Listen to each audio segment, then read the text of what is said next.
Ya, dalam persidangan, Kabak Biro Teknis Penyelenggaraan Pemilu KPU Andi Bagus yang menjadi saksi mengakui tidak memberikan salinan ijazah Presiden ke-7 Joko Widodo yang terlegalisir kepada Arsip Nasional RI atau ANRI. KPU menilai ijazah memang bukan termasuk dokumen yang diserahkan KPU kepada ANRI.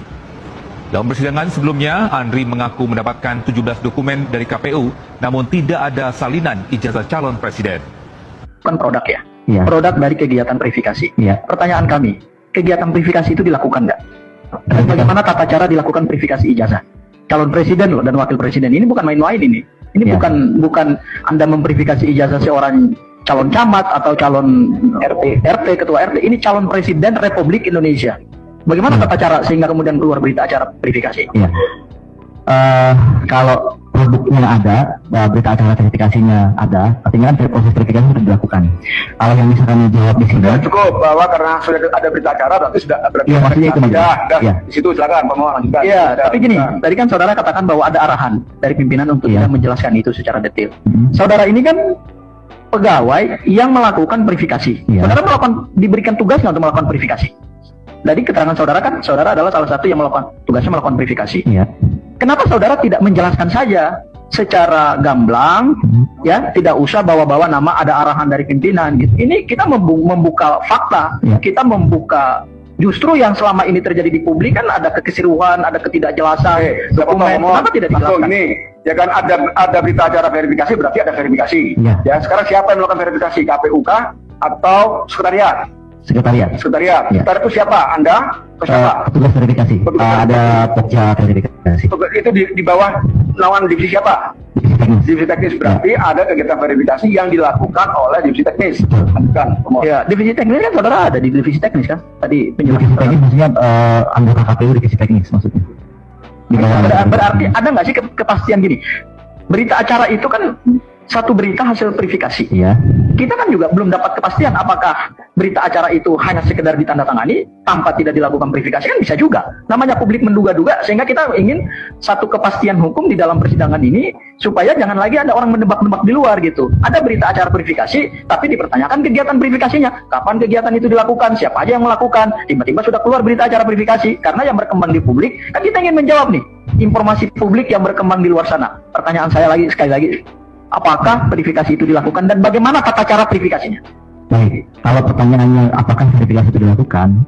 Dilakukan karena ya ada produk berita acara verifikasinya. Tata caranya? Tata caranya sesuai dengan ketentuan. Ya, ketentuannya gimana? Kan saudara orang KPU. Iya, menerima ijazah, melakukan verifikasi, dilihat keabsahan dan kebenaran sesuai dengan juknisnya. Berarti hanya sebatas melihat legalisirnya saja. sesuai dengan peraturan KPU demikian. Berarti tidak sampai datangi kampus. Itu kami tidak bisa pastikan. Iya, pemohon dan saksi. Jadi pokok perkara kita itu bahwa ini betul nggak sih KPU menyerahkan dan tidak menyerahkan. Jadi keterangan yang relevan itu adalah pemohon sudah cukup mengetahui bahwa verifikasi itu ada dilakukan karena ada berita acaranya tentang bagaimana caranya menjawab verifikasi dan seterusnya, kan ya.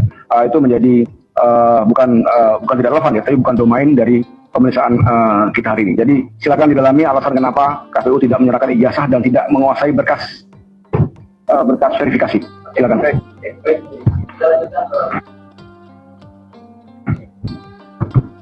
Di dalam peraturan KPU nomor 10 tahun 2012. Di dalam peraturan KPU dalam peraturan KPU nomor 18 tahun 2013. Coba saudara saksi jelaskan kepada kami bahwa ijazah itu dikecualikan sebagai satu dokumen wajib yang harus diserahkan kepada ANRI. Pasalnya bunyinya seperti apa? Karena saya tadi bongkar-bongkar nggak ada pasal sepertinya membunyikan bahwa tidak boleh diserahkan. Di mana ya pasalnya ya? Iya. Kan saudara megang dokumennya juga kan? Iya. Ya, silakan aja, silakan dijelaskan. Iya.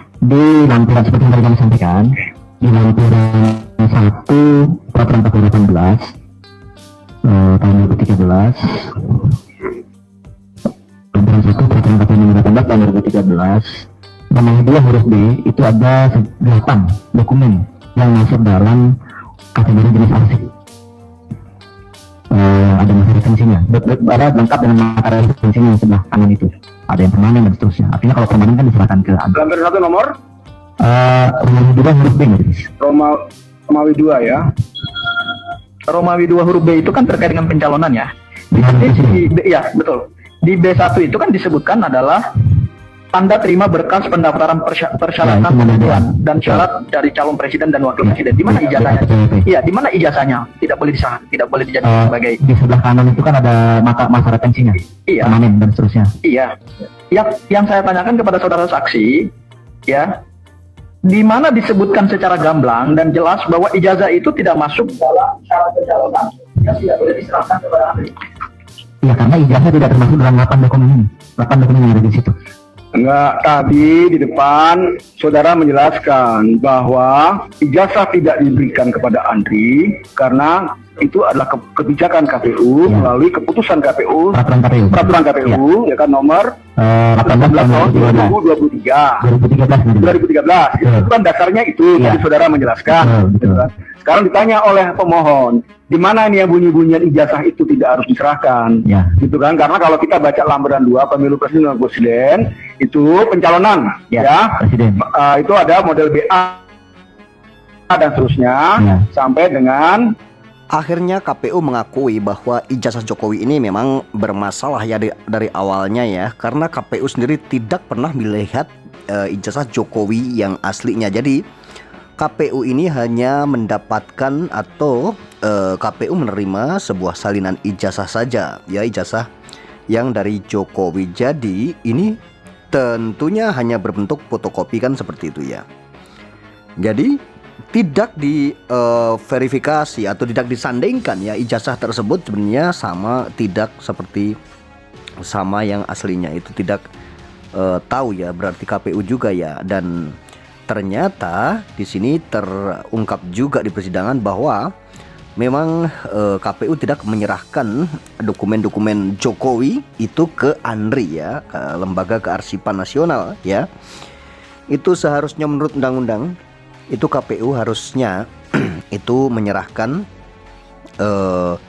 dokumen-dokumen Jokowi yang untuk persyaratan sebagai presiden itu ke Andri kan gitu ya. KPU harus menyerahkan. Tapi ya apa boleh buat, ini sudah terjadi ya, dan memang polemik ini sangat luar biasa jadinya ya. Kasus ijazah Jokowi ini sangat luar biasa polemiknya hingga sampai panjang lebar seperti ini ya, karena ya kita semua tahu apa permasalahannya. Tentunya ini dikarenakan permasalahan ini berlarut-larut karena Jokowi sendiri, tentunya seperti itu ya. Karena Pak Jokowi tidak mau mengambil langkah yang tentunya cepat, tepat, sederhana dan tidak ribet ya. Tapi kita semua tahu Pak Jokowi mengambil langkah yang tentunya sangat ribet sekali, harus membayar puluhan pengacara tentunya. Karena gugatan di sana sini ya, ada gugatan di CLS Solo, ada gugatan perdata di Jakarta, dan ada di beberapa tempat lainnya kemarin gitu ya. Itu kan tentunya menghabiskan beberapa biaya juga tentunya, dan tidak bisa dipungkiri karena itu juga harus mengeluarkan sebuah biaya dan tentunya menghabiskan tenaga, pikiran, dan tentunya ini menghabiskan menguras sebuah pikiran ya tentunya ya.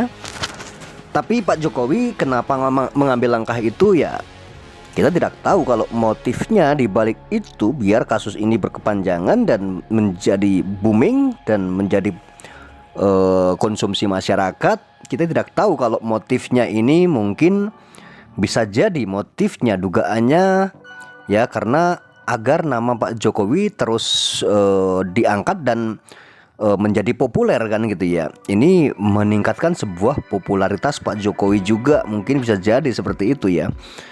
Karena seharusnya kuasa hukumnya itu paling tidak ngasih tahu Pak Jokowi bahwasanya Pak Jokowi berhenti saja ya, selesaikan masalah ini dengan baik-baik ya.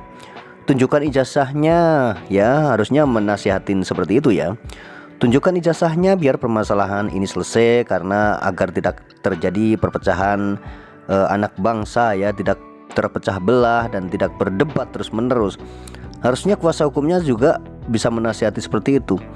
Tapi kenapa tidak terjadi ya, kita juga heran. Ya padahal Pak Jokowi ini kan seorang mantan presiden yang pernah menjadi presiden dan memimpin kita. Walaupun seperti ini adalah mantan rakyatnya Pak Jokowi, dan kita semua ini pernah dipimpin oleh Pak Jokowi gitu ya. Paling tidak Pak Jokowi ini mengambil sikap, daripada saya harus berlarut-larut dan daripada anak bangsa terpecah belah dan harus dihadap-hadapkan dengan permasalahan yang tentunya hanya masalah ijazah, masalah sepele, saya akan tunjukkan ijazahnya saja ke publik dan ke masyarakat. Tentunya masalah ini juga selesai harusnya. Tapi hal ini tidak terjadi, teman-teman. Malah justru Pak Jokowi melaporkan warganya atau rakyatnya yang dulu pernah dipimpin, ya, karena gara-gara menanyakan ijazah Pak Jokowi atau ingin tahu ijazah Pak Jokowi ini asli atau palsu, dengan katanya Pak Jokowi ini sudah direndahkan dan sudah dihina sehina-hinanya gitu ya. Karena Pak Jokowi ini dituduh ijazahnya palsu, jadi dihina dan direndahkan gitu ya, dan dicemarkan nama baiknya. Tentunya itu yang menjadi permasalahan kan, seperti itu. Jadi kalau menurut saya pribadi ya, kayak Resmond Sianipar, Roy Suryo dan kawan-kawan itu mungkin ada kata-kata yang menurut mereka itu bentuk pencemaran, bentuk merendahkan Pak Jokowi ya, bentuk menghina gitu ya. Itu karena terlalu kesalnya mungkin ya, karena Pak Jokowi ini ditanyakan ijazahnya, atau mungkin secara kasarnya dituduh ijazahnya ini Pak Jokowi ini palsu oleh seseorang. Itu kan, mungkin kalau orang lain tidak mengambil sikap harus melaporkan karena dituduh gitu ya. Kita tunjukkan saja gitu ya, karena sudah dituduh, agar bisa mematahkan tuduhan-tuduhan orang yang sudah menuduh kita gitu ya. Biar mereka malu yang menuduh kita. Tunjukkan saja ijazah kita gitu ya kalau kita dituduh. Pak Jokowi seharusnya melakukan seperti itu. Tunjukkan saja ijazahnya, ini ijazah saya, kenapa kamu menuduh saya gitu ya. Tapi ini tidak. Bahkan Pak Jokowi ini saat Resmond Sianipar dan Roy Suryo mengatakan ijazah Pak Jokowi ini palsu dan kabar ini berembus kemana-mana hingga opini publik ini tergiring, Pak Jokowi tidak kunjung menunjukkan ijazahnya. Bahkan Pak Jokowi ini seakan-akan menyimpan kasus ini atau menyimpan ijazahnya dengan rapat-rapat, jangan sampai terbongkar ke publik, dan tidak mau menunjukkan. Padahal permasalahan ini, jika Pak Jokowi ini ingin menyelesaikan dengan cepat, dan Pak Jokowi ingin agar permasalahan ini tidak dituduh ijazahnya palsu, tunjukkan aja ini selesai sebenarnya ya. Seharusnya Pak Jokowi ini menunjukkan ijazahnya ini selesai, dan masyarakat ini tidak akan menuduh. Dan akhirnya karena Pak Jokowi tidak menunjukkan ijazahnya, bahkan seakan-akan diumpetin, seakan-akan ijazah ini hal yang paling memalukan, atau hal yang paling krusial, atau hal yang mungkin akan menjatuhkan harga diri Pak Jokowi jika ditunjukkan gitu ya. Padahal itu tidak, seharusnya ini kan suatu kebanggaan. Tidak ditunjukkan oleh Pak Jokowi, dan akhirnya para penuduh dan para orang-orang yang mengatakan bahwa ijazah Pak Jokowi ini palsu marah karena Pak Jokowi tidak mau menunjukkan ijazahnya, dan akhirnya keluarlah kata-kata yang ini yang itu, dan panjang lebar kata-kata yang mungkin tidak baik, dan akhirnya dikatakan itu menghina sehina-hinanya dan merendahkan serendah-rendahnya. Padahal orang-orang tersebut atau rakyat yang menanyakan ijazah tersebut emosi, marah, dan keluar kata-kata yang seperti itu karena Pak Jokowi sendiri yang tidak mau menunjukkan ijazahnya ke rakyatnya. Itu saja sih sebenarnya ya.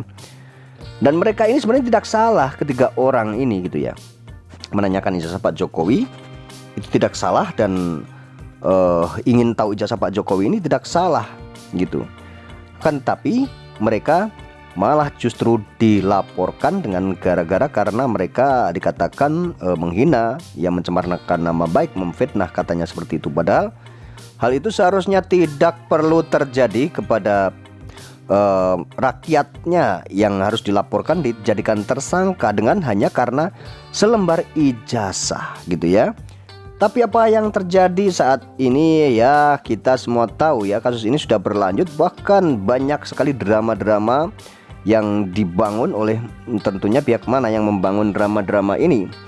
Karena kita semua tahu bahwa drama tentang ijazah ini jadinya kemana-mana, bahkan saling lapor, dan akhirnya setelah adanya pelaporan dan ditetapkan sebagai tersangka, ada beberapa pihak atau beberapa orang yang sudah ditetapkan sebagai tersangka meminta restoratif justice kepada Jokowi, dan sudah 2 orang yang dikabulkan, Egy Sujana dan Damari Lubis. Tentunya ini yang sangat mengejutkan ya, setelah mereka yakin menuduh ijazah Pak Jokowi palsu, tapi mereka berbalik arah tiba-tiba meminta maaf atau ada yang minta RJ. Seperti halnya Rismond Sianipar meminta restoratif justice kepada Jokowi dan meminta maaf kepada Jokowi dan meyakini ijazah Jokowi asli. Itulah saat ini yang terjadi pada Rismond Sianipar.